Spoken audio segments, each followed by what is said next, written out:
Reverse engineer your competitors' top content. In the previous video, I mentioned that you're going to have to mix in your original content. Now, the question that's probably on the top of your minds is, how do I know which content to produce? Well, there are two ways to do this, like I mentioned earlier in this training. You can try to figure out things on your own and engage in all sorts of experiments, or you can just simply allow your competitors to do your homework for you. I hope you can see which path is the easiest. It should be obvious. If you are sending the very best content on your niche, your original content must be at the same level or better. Otherwise, your followers are not going to take the bait. They're not going to trust your brand. They appreciate the fact that you're collecting all this information, and they're probably going to stick around and follow your social media accounts. However, you can't count on them to do much of anything else. There's really no incentive for them to join your mailing list. Why should they? Your content is not that great. They only need to compare the kind of original content you produce with the other top-notch third-party stuff you're sharing to see your weakness. Do you see the problem here? You have to produce top content if you want your brand to be credible. Thankfully, this is easier than you think. Simply reverse engineer your competitors. Look at their most successful stuff. How do you know? Look at the social media indicators of their content. How many likes does their top content get? How many shares? Is there any other indicator that shows that this content actually has traction? Maybe you should pay attention to the number of comments for that content. Maybe you would want to run a backlink checker on a piece of content and see how many other blogs or websites link to that piece of content. This is how you measure the overall success of any single piece of content so you can use it as a template, if you will, for your own content. I'm not saying that you should rip it off. Instead, I'm encouraging you to use it as a starting point and come up with something so much better. Focus on what works. When you look at your competitors' most social pieces of content, you are basing your own original content on themes and topics that actually work. They have traction with your target audience members. You're not wasting money or time taking wild guesses. This is one of the most common mistakes social media marketers make. They think that they have the best ideas regarding hot content in their niche, so they come up with all sorts of content that they think is just plain awesome, only to fall flat on their faces. I'm telling you, for every 100 pieces of those types of original content, maybe 10 would gain any sort of respectable traction in your niche. It's too expensive, and it burns too much time. Thankfully, there is a better way. You just need to reverse engineer your competitors' most successful content. Use that as a starting point. You can adjust them. You can modify them. You can come up with your own variations. But at least you get a head start.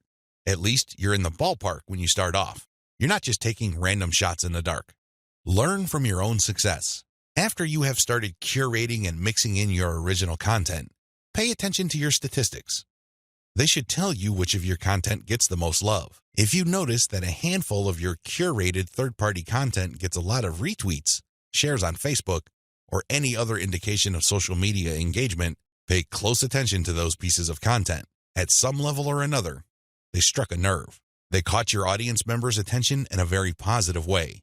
Find these successful curated pieces of content and create original versions of them. Similarly, if you have many different original pieces of content, only a handful of them will be really successful. Pay attention to those. Find them. Once you've identified them, create more of them. Focus on the same themes and present similar information the same way. The key here is to focus on what works and expand it and grow it. Ditch the stuff that failed. Build on your strengths. Create derivative, cross-platform variations of your most successful content. Now that you have a clear idea of how to create content that has proven traction, don't just keep reverse engineering it. While you need to continue doing that, you also have to do something else. Create derivative or cross-platform versions. For example, one particular type of blog post does well on all your social media accounts. Identify its themes, pay attention to its patterns, and come up with another blog post. See if that works. If you achieve the same level of success, you're onto something. This is not a fluke. This is not a one-time thing. You have struck on a theme that your audience members readily enjoy. The next step is to take things to a whole other level. Instead of just cranking out yet another blog post, create videos about that theme, make specialized diagrams, produce infographics. Take these materials and share them on social media platforms that specialize in those formats. For example, for blog post URLs, share them on Twitter and Facebook. For videos, share them on YouTube. For diagrams and infographics, share them on Pinterest. Drilling even deeper, Look at your hottest blog posts and strip out key questions and use these as leads or titles for tweets. Tweet the same content several times over the course of a week. Of course, don't drop it all in 1 hour, but space them out. Still, when you use the right questions, you become very visible on Twitter. Pair these with the right hashtags. The bottom line, the great thing about content curation is you save a lot of money, but you are also positioning yourself to build on your strengths. You focus on things that you're doing right and figuring them out so that you can predictably produce successful content. Now, this is not going to happen overnight. You have to keep experimenting until you find the right themes that consistently work with your audience.